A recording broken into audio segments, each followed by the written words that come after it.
Hello বন্ধুরা, আজকে আমি বানাবো চিকেন বিরিয়ানি। এর জন্য নিয়েছি 500 গ্রাম চিকেন, 500 গ্রাম চাল, বিরিয়ানি মশলা, লঙ্কা বাটা, ধনিয়া পাতা কুচি এবং টক দই।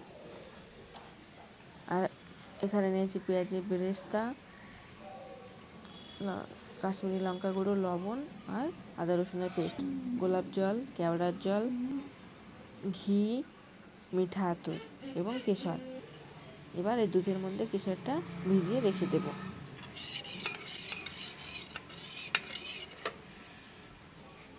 এরপর চিকেনটার মধ্যে একে একে করে সব মশলাগুলো ঢেলে দেব।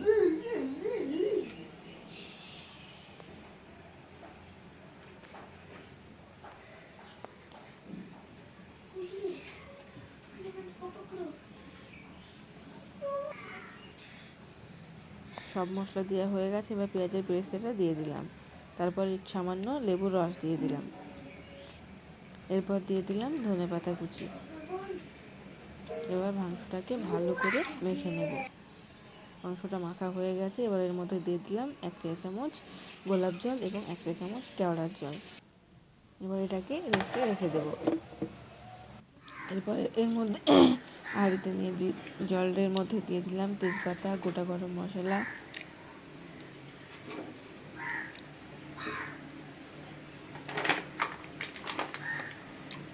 সামান্য সাদা তেল এবং পরিমাণ মতো লবণ, কিছুটা লেবুর রস। এবার এটাকে থেকে জলটাকে গরম করতে দিই। এদিকে আমি চালটাকে ভালো করে ধুয়ে 10 মিনিট ভিজিয়ে রেখেছিলাম। ভিজানোর পরে চালটা ছেঁকে নিয়ে এবার গরম জলটা ফুটে গেছে। চালটা এবার জলের মধ্যে দিয়ে দিলাম। চালটা দিয়ে দেওয়ার পরে এটাকে হালকা হাতে একটু নেড়ে দেব। এইভাবে কিছুক্ষণ অন্তর অন্তর চালটাকে হালকা হালকা হাতে আস্তে করে নেড়ে দিতে হবে, চালটা যেন তলায় লেগে না যায়। চালটাকে আমি সম্পূর্ণ সিদ্ধ করব না, 80% সিদ্ধ করে নেব।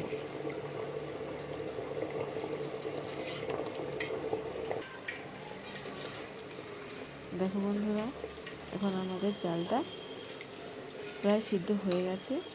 এবার এটাকে জল ঝরিয়ে নেব। জল ঝরিয়ে এটাকে রেখে দেবো আলাদা করে।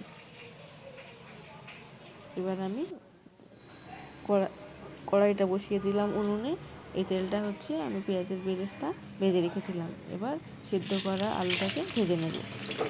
আমি যে বিরিয়ানির মধ্যে আলু আর ডিমটা দেবো সেটা আমি আগেই আলাদা করে সিদ্ধ করে রেখেছিলাম। এবার সামান্য লবণ দিয়ে আলুটাকে ভালো করে লাল লাল করে ভেজে নেব। আলুটা ভাজা হয়ে গেছে, এবার তুলে নেব। ওই একই তেলের মধ্যে এবার আমি দিয়ে দেবো ঘি। সামান্য ঘি দিয়ে এবার এর মধ্যে দিয়ে দেবো গোটা গরম মশলা। তারপরে ওই মাংসটা এবার এর মধ্যে ঢেলে দেব। মাংসটা আমি 30 মিনিট রেস্টে রেখেছিলাম। এবার হালকা হাতে মাংসটা নেড়ে দিয়ে ভিজে ভিজে রান্না করব।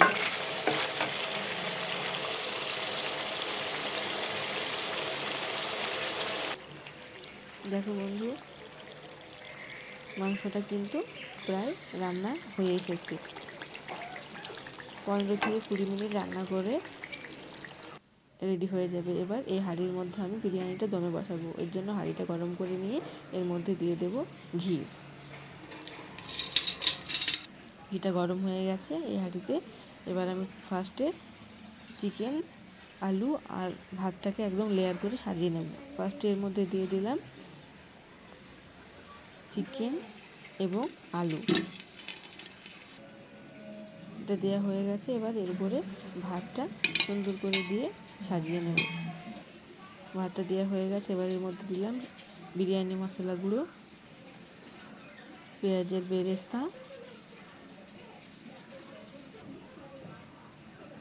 গোলাপ জল 1 চামচ, 1 চামচ কেওড়ার জল, ধনেপাতা কুচি এবং ওই ভিজিয়ে রাখা কেশর দুধের সঙ্গে যেটা ভিজিয়ে রেখেছিলাম ওটা সামান্যটা দিয়ে দেব। এইভাবে আবার চিকেন, তার উপরে আবার ভাত দিয়ে সম্পূর্ণ লেয়ারটা সাজিয়ে নেব। দেখো বন্ধুরা, আমার প্রায় মোটামুটি সাজানো হয়ে গেছে। এর উপরে আবার ভাত দিয়ে ঢাকা দিয়ে দেব। হয়ে গেছে সম্পূর্ণ কমপ্লিট, লেয়ার সাজানো। এবার এর মধ্যে আবার সমস্ত মশলা যেগুলো আগে দিয়েছিলাম সেগুলোই আবার দিয়ে সাজিয়ে নিলাম। সবশেষে এবার ডিমগুলো এর মধ্যে দিয়ে দিলাম। এবার দিলাম সামান্য গোলাপ জল, সামান্য কেওড়ার জল, তারপরে কিশোর ভেজানো দুধটা এবং ওই যে মাংসের গ্রেভি ছিল সামান্য, সেটা উপর দিয়ে হালকা করে ছিটিয়ে দিয়েছি এবং ঘি দিয়েছিলাম একদম লাস্টে। এবারে দেবো ধনেপাতা কুচি, এবার সব শেষে দেবো মিঠা আতর। তাহলে আমার লেয়ারটা একদম কমপ্লিট। এবার এটাকে ঢাকনা দিয়ে ঢেকে দেবো। আর আলাদা করে আমি ময়দা মেখে রেখেছিলাম, ওটা দিয়ে হাঁড়ির মুখটা এমনভাবে এঁটে দেবো যেন ওর ভিতর থেকে ভাপটা না বেরিয়ে আসে। এবার আমি গ্যাসটাকে অন করে দমে বসিয়ে দিলাম। দমে 30 মিনিট বসিয়ে রাখবো, একদম গ্যাসের উনুনটাকে লো করে। 30 মিনিট পরে গ্যাসটা অফ করে দিয়ে আরও 15 মিনিট আমি রেখেছিলাম। তারপরে দেখো বন্ধুরা, আমার বিরিয়ানি রেডি। তোমাদের যদি ভালো লাগে অবশ্যই আমাকে একটা লাইক, কমেন্ট এবং চ্যানেলটি সাবস্ক্রাইব